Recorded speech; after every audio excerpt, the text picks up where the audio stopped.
Ini yang bikin suami nggak betah di rumah ini kan yang begini. Adapun perempuan yang beragama, apabila dipandang oleh suaminya, dia pandai menyenangkan hati suaminya. Andai kata suaminya dalam kesulitan, dia tidak menambah beban kesulitan. Paling tidak dia bisa memberikan satu bantuan moral. Bantuan moral untuk mengurangi beban kesulitan daripada suaminya. Suami pulang dagang rugi, kata istrinya, romantika bang. Sekali-sekali lah, masa selamanya dagang mau untung. Besok siapa tahu untung lebih besar. Kan meringankan toh. Kadang-kadang enggak, suami pulang dagang dari pasar panas, rugi. Sampai rumah bini pidato. Pletar-pletor. Lu dagang rugi, emang lu laki goblok.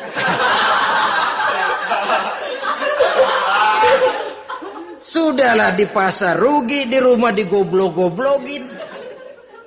Ini nanti kena penyakit broken home yang begini ini.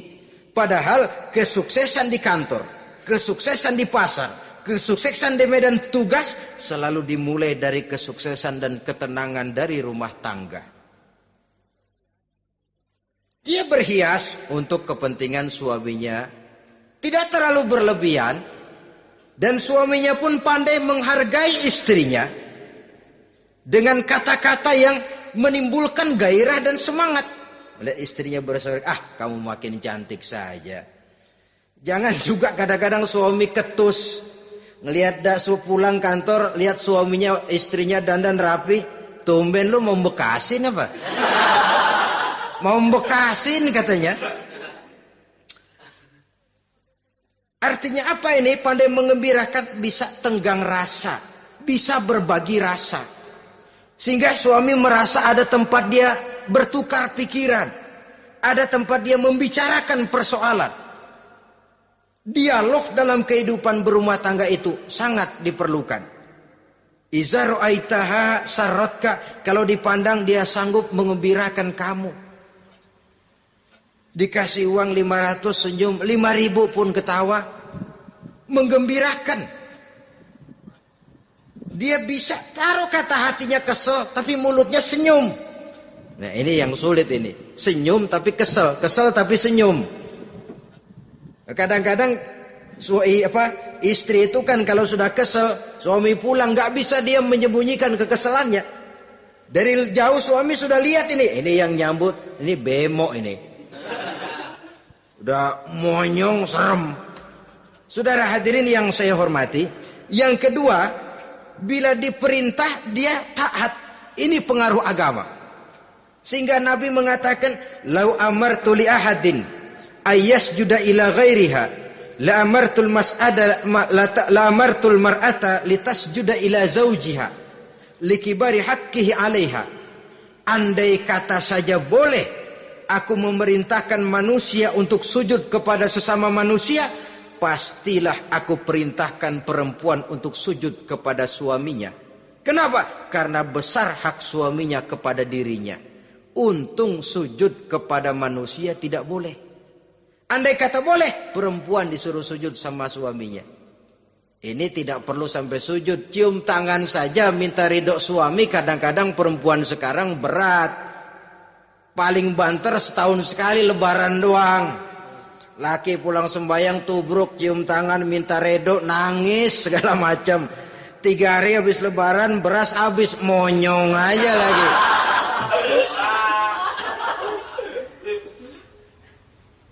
Saudara hadirin yang saya hormati, yang ketiga, akibat pengaruh agama, dia sanggup memelihara kehormatan diri dan sanggup menjaga harta suaminya. Memelihara kehormatan diri baik pada saat suaminya di rumah atau pada saat suaminya tidak ada di rumah. Satu riwayat, seorang sahabat akan pergi perang jihad di fi sabilillah. Ketika mau berangkat dia bilang kepada istrinya, saya mau berangkat perang. Kalau saya belum pulang kamu jangan keluar rumah. Baik bang. Pergi istrinya, pergi suaminya jihad. 1 minggu, 2 minggu berlalu, belum juga pulang. Satu hari datang utusan dari rumah orang tua si istri ini. Assalamualaikum bu. Waalaikumsalam. Ada apa? Ada berita kurang enak bu. Orang tua ibu sakit parah. Mohon tolong ditengokin. Apa kata si istri? Maaf saja, suami saya belum pulang dari medan perang. Saya belum dapat izin keluar rumah kalau dia belum pulang. Tolong sampaikan maaf saya kepada orang tuanya. Pulanglah utusan tadi. Besok balik lagi. Bu, ada apa? Udah Senin Kemis. Napasnya sudah sampai tenggorokan. Tolong tengokin buat terakhir kalinya bu. Suami saya belum pulang. Dia pesan kalau dia belum pulang saya jangan keluar rumah. Saya nggak bisa tengokin orang tua saya. Salam maaf saja. Pulang utusan itu. Besok balik lagi. Bagaimana? Sudah meninggal bu. Mau dikubur. Tengokinlah buat terakhir kalinya. Suami saya belum pulang. Saya belum berani keluar rumah kalau suami saya belum pulang. Itu janji saya sama suami saya. Pulanglah utusan ini ngadu kepada Rasulullah sallallahu alaihi wasallam. Ya Rasul, ini perempuan kelewatan benar. Dari orang tuanya sakit sampai sekarat, sampai mati, sampai dikuburin dia nggak nengokin. Memangnya kenapa? Suaminya katanya pergi jihad. Dan suaminya tidak mengizinkan dia keluar rumah kalau si suami belum pulang.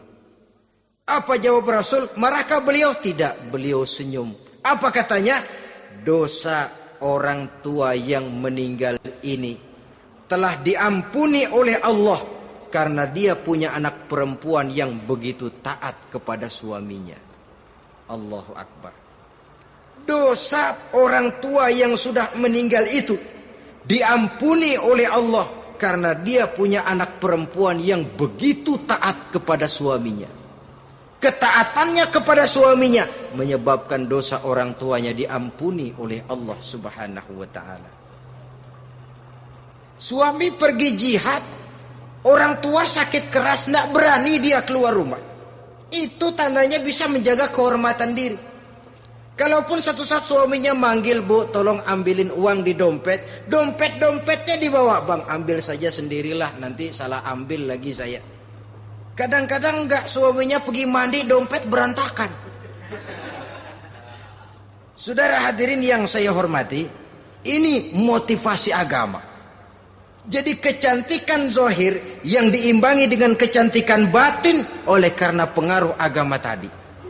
Kalau sudah kemari, orang tidak perlu mikir-mikir operasi plastik, bikin yang pesek jadi mancung supaya orang tertarik, bikin belakang yang kurus jadi menarik. Tidak. Orang tidak perlu lagi pakai susuk-susukan, dipasang di bibir supaya kalau senyum orang gempor, supaya kalau ngomong orang percaya, dipakai di kuping supaya macam-macam. Tidak perlu lagi pakai jampa-jampe, pelet-peletan supaya kalau diludahin orang ngikut. Nggak perlu lagi. Kenapa? Cinta itu nature, sesuatu yang alamiah, yang tidak bisa dipaksakan. Dia kudrati, karunia dari Allah. Tidak bisa cinta dipaksakan. Kalaupun bisa, dengan ilmu pelet, oh saudara bisa membuat orang jatuh cinta, ya 2-3 hari, 4-50 hari. Kesananya apa yang akan terjadi? Kelanggengan tidak akan pernah terwujudkan. Kenapa? Keterpaksaan yang akan timbul. Dalam kondisi semacam itu, rumah tangga tidak akan mengalami ketenangan dan ketentraman. Jadi biarkan cinta berjalan secara alamiah, karena dia memang alamiah. Saudara-saudara, nah sekarang kalau sudah ketemu nih, yang 4 tadi, rupa cantik, keturunan boleh, kaya lumayan, agama kuat. Apa yang harus kita cari? Apa yang harus kita lakukan? Apa pakai pepatah anak sekarang? Aku lihat, aku pikat, aku dapat, aku sikat, aku minggat. Bangsat.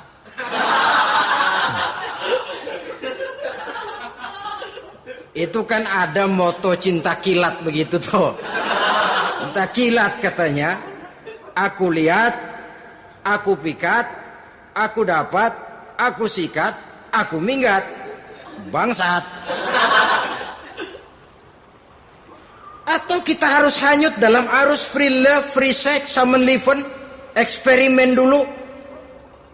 Tidak. Islam mengajurkan kalau memang seret, ini rasanya ini nih, mantap gue nih. Apa yang diajarkan oleh Islam selanjutnya? Meminang, saudara-saudara. Meminang adalah langkah awal untuk mengikat tali pernikahan. Diizinkan meminang, dan di dalam meminang pun diizinkan untuk melihat. Cuma kalau boleh, ya syaratnya itu waktu melihat itu jangan sampai ketahuan si perempuan yang akan kita pinang itu. Untuk apa kita meminang? Pertama untuk yakin bahwa perempuan yang kita inginkan ini sudah kumpul syaratnya itu, tidak ada cacatnya. Yang kedua, untuk memperkuat tekad hidup berumah tangga, diperlukan meminang. Adapun adat itu berbeda. Tapi bahwa konsep meminang itu dalam Islam ada, itu jelas. Ya kalau mesti bawa pisang raja, pakai roti buaya, pakai martabak segede ban mobil truk segala macam, itu adat saja, ya. Tapi yang real meminang itu ada dalam Islam. Nah, bagaimana adab meminang? Setelah kita tahu anak ini cantiknya ya, keturunan baik, ya kekayaannya lumayan, agamanya kuat, pinanglah dia. Caranya boleh lihat langsung. Lihat langsung kalau bisa tanpa setahu si perempuan. Dan batas yang boleh dilihat itu muka dan tangan. Itu saja. Jadi jangan gerusak. Minta permisi Pak, saya mau ngelihat anak bapak seutuhnya. Soalnya buat saya ini nanti. Apanya aja dibedolin, jangan. Kira-kira yang boleh itu muka sama tangan. Andai kata kita risih, sebab nanti kalau nggak jadi akan jadi timbul rasa malu dan si perempuan juga kasihan. Boleh mengutus perempuan yang kita percaya.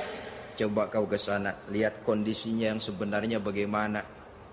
Kalau ngelihat dari jauh sih utuh, siapa tahu nanti tangannya kurang sebelah. Coba lihat sana. Saudara-saudara, kemudian boleh juga ditanyakan kepada orang tuanya. Dan dalam hal ini orang tua si gadis tidak boleh menyembunyikan aib atau cacat yang dimiliki oleh anaknya. Dia harus menceritakan apa adanya, sampai pun kekurangan anaknya yang paling kecil sekalipun. Sebab apa? Jangan sampai istilah pepatah beli kucing dalam karung. Kedengeran suaranya doang meong-meong, begitu dibuka tuh kucing gempor sebelah kakinya nggak ada. Kan tentu kita tidak kepengen kecewa di belakang hari. Itulah perlunya meminang sebagai jembatan untuk menuju kepada pernikahan. Nah, dengan demikian kalau sudah usaha meminang ini dilaksanakan, jangan merasa sudah setengah resmi. Ini yang kadang-kadang jadi penyakit. Malah sesudah meminang harus masing-masing lebih menjaga diri, menjaga kehormatan, menjaga pergaulan. Kenapa? Agar saat memasuki jenjang pernikahan nanti merupakan jenjang yang sangat ditunggu-tunggu. Ada rasa keinginan tahu. Kalau tidak, ya udah biasa, nggak giroh lagi ngadepin perkawinan. Kenapa? Kemarin-kemarin gue udah cobain. Hilang gairah lagi. Sebab itu kalau sudah meminang, jangan merasa sudah setengah halal. Udah minang ini Kadang-kadang orang tua juga konyol. Sudah dipinang, diumbar. Lu mau kemana keda lu udah pinang? Padahal meminang itu cuma langkah awal. Sedangkan selanjutnya harus lebih berusaha menjaga kehormatan diri sampai pada saat nanti pelaksanaan pernikahan.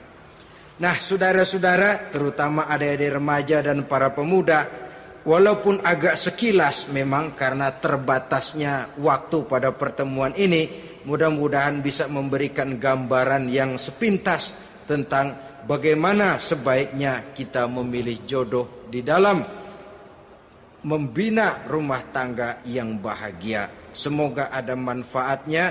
Terima kasih atas segala perhatian. Mohon maaf atas segala kekurangan.